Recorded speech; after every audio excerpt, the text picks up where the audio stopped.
Hello, how are you? Welcome to a new installment of your Pharmacy Assistant. On this occasion, we would talk about what it is used for and how it is used.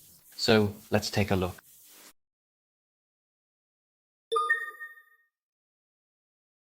Hey everyone, how are you doing? Today I'm going to talk about Itopride, a medication that can be a big help for those who suffer from digestive problems. Itopride is a very useful drug for treating conditions like functional dyspepsia and gastroesophageal reflux. If you've ever felt an upset stomach, nausea, or abdominal pain, this medication could be just what you need. So how does Itopride work? Well, this medication increases gastric motility, meaning it helps food move more quickly through your stomach and intestines. It also has an antiemetic effect, which means it reduces nausea. As for the dosage, it's normal to start with 50 milligrams 3 times a day before meal. It's very important to follow your doctor's instructions and not adjust the dose on your own. Like any medication, Itopride can have side effects. The most common are headaches, diarrhea, and dizziness. If you experience anything more serious, like an allergic reaction, seek medical attention immediately. Don't forget to tell your doctor about any other medications you are taking, as Itopride may interact with other medicines. In short, Itopride is a great ally against digestive problems, but it must be used responsibly to be effective. Follow your doctor's instructions carefully and pay attention to any possible adverse reactions. Thanks for joining me in this video about Itopride. Take care and see you next time.